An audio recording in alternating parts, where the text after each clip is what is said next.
Good morning, YouTube. Dave in Kentucky here for another shave. Miramachi. Thank you, Patrick. I got some coffee. We're going to have a shave today, and we are using, as you saw in the thumbnail, a Gillette cream from Jody over on the Shave Den. We're going to top things off with Barbasol Pacific Rush. Great, cheap, inexpensive aftershave, no longer available. And soaking in my Williams mug was the water out of it. This is a Knothead by Tim. Get it right side up there. Knothead Brushworks. And so this was a piece of, I don't know what kind of wood it is. Nice character on the thing. It had a hole in it that was filled with a purple acrylic of some sort. Let me go ahead and wet the face.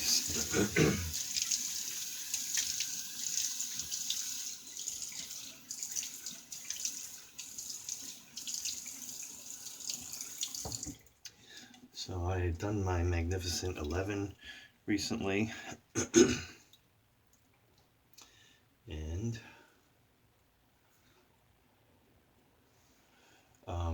I said if anybody has something there that they saw that they'd like to be used, and I think one of the first commenters had asked if I would use my, man, this stuff's a mess. It's all trying to squeeze out. Anyway, ivermectin. I don't know what your real name is, but anyhow, it goes by ivermectin and numbers 80, I forget. Anyway, he had asked if I would use my Aristocrat, the executive set that I displayed. It was my, I think I picked it probably as my everyday or mindless shave, something along those lines. I'm assuming. I can't remember. Don't have my list. I've slept a little bit since then. Anyway, I think I got too much water. I had this brush soaking for a little while I was putting things together, and it may have more water in it than I thought, and then I added water. But it's a cream. We can always add some more. That's why I chose the Gillette cream to use today, since we're using the Gillette razor. Anyhow, he had asked me to use that, and next week I'll use a Shake Sharp that he had commented on as well. And he had asked me to use this one and compare it to other contemporaries, so other Gillettes, perhaps other Aristocrats of that era. So the Aristocrats, I don't have a lot of history on it. You can go to, you can Google it and pull up stuff. There's people that have gone through all the dates and everything. I think they ran like for a decade. They started out with their three-piece razor that had a bell bottom and an ivory case, and that was called the Aristocrat. So the name was used quite a bit. The ones we're thinking of with the twist to open, probably the 1934, which I have. Open comb was like 3 different models available. And you have the other typical ones that you can think of, and I've had them, the ones that look very similar to this one. This is the executive set. This was Ed's Somnos on a lot of the forums, and Ed was just a great guy. He had passed away, and there was a member on another forum that knew I had a lot of interactions with Ed, and he was taking care of the estate and selling off the razors for Ed's wife. And so he had made this available to me, and I am very thankful. And so, as I had shown, it's got the, the blades that go back here. The mirror's in nice condition, although it has some wear and stuff. Has the styptic pencil blade case, and then the actual razor. Felt and everything's in nice shape. A lot of times the ostrich leather case is in poor condition. This, as most of Ed's things, was kept in very nice condition. The razor itself, if you compare this to like a Fat Boy, weight-wise, it's a little lighter. It's like 2.3 ounces versus, I believe, 2.6 or so with a Fat Boy. But there's just something about these Aristocrats It's not just the weight or a heft to it, but it's the fluid motion of the turn to open. It just has a more solid, more quality feel to it. I don't know, it's something in the internals of it. So the only thing I can think of to explain that. I'm just going to heat up the head. Got a cold morning this morning.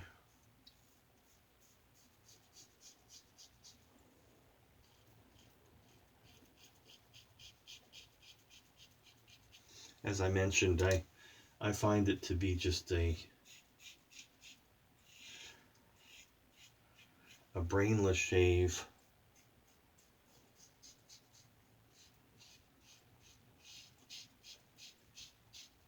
I apologize, I can't remember the category. It seemed like there was an everyday driver and something along the lines of brainless. This would fit either of those.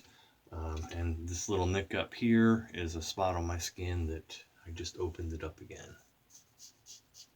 Nothing to do with the razor. I don't know if it's picking up the audio feedback on camera that I'm hearing.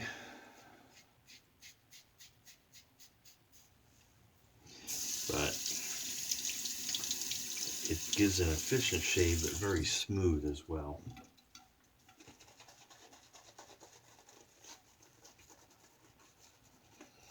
It's a nice badger knot in this. I think it's a Maggards 2-band.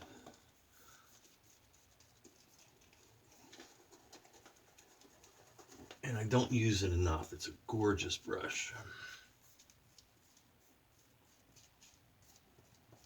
And I wish Tim was still making brushes. He's the one that made my Kentuckian, that blue handle one that I have with the Timberwolf knot in it.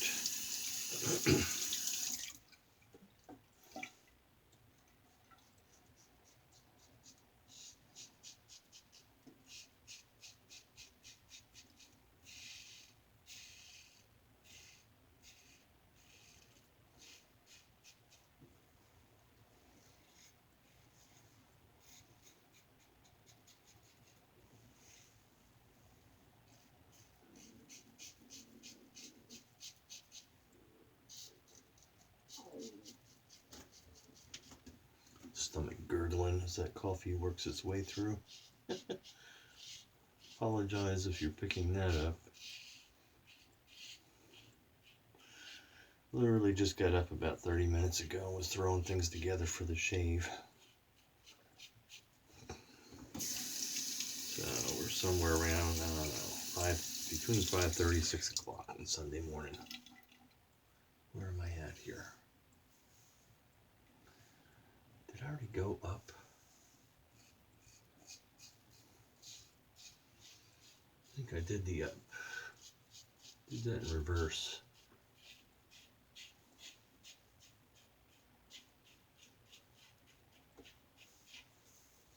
No idea what I did. Trying to wake myself up this morning.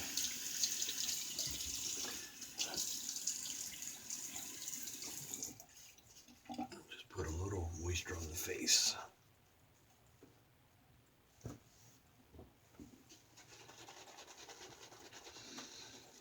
As I said, I don't use this brush enough. It's still breaking in, so it still holds a good bit of lather, but it's still, I can tell this is going to be a really nice knot. I lean towards synthetics, but still enjoy my badgers and my boars.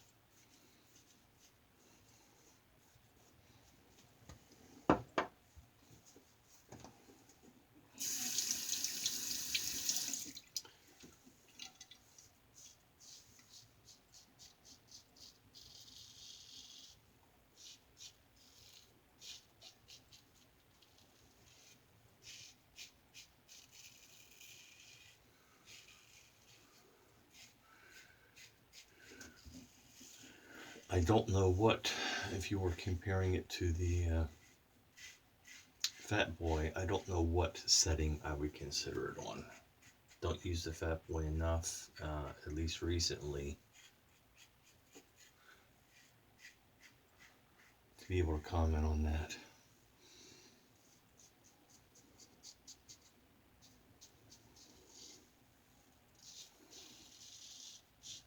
But if you're comparing it to like the other Aristocrats, the 58 and so forth, that look very similar to this with the, I call it barbershop, but they call a bulldog type handle, because that was the first thing that had that. The three-piece bulldog had that kind of knurling. Anyhow, if you're comparing it to those made in England sets, I think too, as well as the States,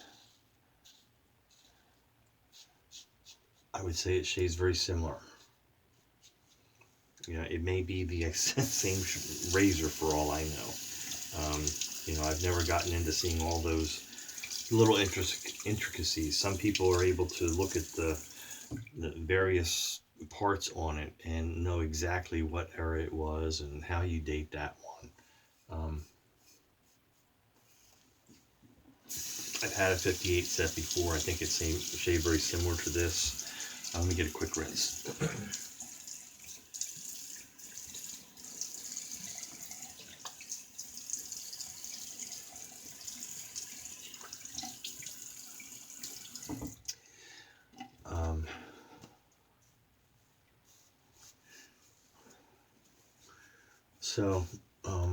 I'm talking about its contemporaries, others from the same era or from the same make, the Aristocrat.